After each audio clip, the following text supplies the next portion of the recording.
Hey everyone, how are we doing today? This is James Sweeney, aka SplitSuit. Welcome back to another video.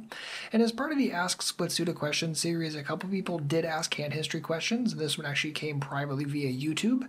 And castratedcat says, "Hi James, would love you to review this hand in a future video. This is from a deep ante 2-cent, 5-cent game on PokerStars." Okay, so in this hand there's a fold, fold, fold, steal from the small blind, hero decides to call, and Sumadre is a 24-20 over 26 hands. He's also a multi-tabler, and castratedcat assigns him as a tag based on this information. And then castratedcat goes on to say, "I defend because I know taggish people are going to c-bet all of their air on many textures. Knowing this, I can profitably float in position despite my bad hand, especially at these stakes based on my experience at this limit. In hindsight, even knowing this, my call was probably a little loose." And I would certainly agree with that. This is a horrific piece of junk. This hand just really sucks, has really no redeeming value. But you are in position, it sounds like you're thinking ahead, it sounds like you have a plan, and those are all things I'm definitely in favor of. My only issue here is it's only 26 hands, so you're not really going to have a great idea at all on how we c-bet. You're not going to have a great idea at all on how we double or triple barrels. I mean, you're really kind of playing dark. You're assigning basic tag ideas, and that's fine, but it's really unclear how he's going to play post flop, which means you don't really know how the heck you can, create all your lines on all these kind of textures that are inevitably going to roll off. So because of that, I really don't mind folding this one, or possibly even 3-betting. I mean, re-stealing certainly has a lot of validity, but I'd be very careful just calling here simply because you think he's a tag. I mean, over 26 hands, again, you just don't have enough info to create a plus EV line every single time. But once we call, we do end up catching bottom pair, face a c-bet, and here decides to call. And he says calling thinking that Sumadre is going to be betting with a ton of different hands, things that we beat obviously, and he goes on to say that he thinks he can get things like ace-9 or less to fold with big river bets, that sort of thing. So again, I'm loving the fact that we're thinking ahead here. Again, I don't think we have the information to back up or know that we really are going to be able to generate that many folds, but I love the fact that we're at least thinking ahead and trying to think about how we can turn this hand into profit. So this is just kind of a tricky spot, just given the texture of it, and as always, think ahead, think about how you're going to handle future bets, think about if you can blow him off later, is he just going to check a lot of turns, and if so, what's your plan, that sort of thing. But overall, given the line and thought process that we had pre-flop, I can be okay with this.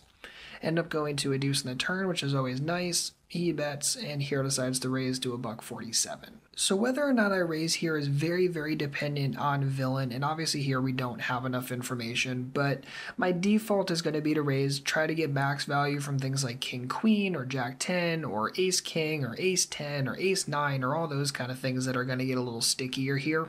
So I can totally be on board with the raise with certain information, like the fact that maybe you think his double barrel range is like totally air heavy. Maybe you just call here and try to induce the third bet. But as played without information, I'm okay with raising here and going for pure value. Again, thinking that he's going to continue with enough second best. He calls, river's a 6, he checks, and we decide to bet for a $1.60. So this is going to be my main gripe with the hand, is this size for a $1.60. If we look at his line, raise pre-flop, bet call turn, check river, I'd say he probably doesn't have a hand that beats us too often. Would he have 3-bet the flop with a set or ace jack or ace queen? I think there's a decent amount of reason to believe that. Maybe he just calls queen jack or something like that, and that's fine. But ultimately, I think a lot of players at this limit especially are going to overvalue 2-pair in a blind war, even with the stack depth. So because of that, I'm thinking that this is a situation where we are way ahead. And because of that, I'm just looking to max value. Now, if he called the turn, I don't see any reason why he's going to check fold here if we bet for, say, 2 or 2.25 or something bigger than a $1.60. I don't think it starts to contort his calling range to the range that we're really only beaten by. I don't think that's going to be the case at all. So because of that, I'd really like to see a bigger value bet here. Something in the 2 to 250 range I think is going to be just fine. With other information, going closer to 3 is going to be just fine. But I definitely think we're leaving money on the table here by only going a $1.60. Now in this exact situation, it ended up saving us some money. We actually ended up running into top set, which just simply sucks to be us. I would definitely make sure I take a note on my opponent that he doesn't want to take anything something to the felt that isn't exactly the nuts, and I'd say that this hand probably exemplifies that, or at least the fact that he didn't want to make a bigger pot.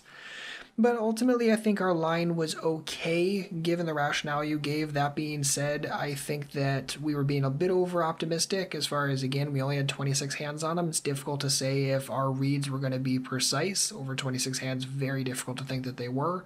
But other than that, I kind of like what we were doing here. But again, my big gripe on the river is that bet size. Always make sure that you size your value bets well. By betting too small when you're value betting, you can leave a ton of money on the table and really screw yourself out of some serious money. So Castrated Cat, thanks for the great hand. And if you or anyone else has a poker-related hand or question, feel free to leave it on our Google Plus page. I'll leave a link for that in the description box. And also, please make sure to like and subscribe if you're enjoying these types of videos. If you have any questions, please don't hesitate to let me know. Otherwise, good luck out there and happy grinding.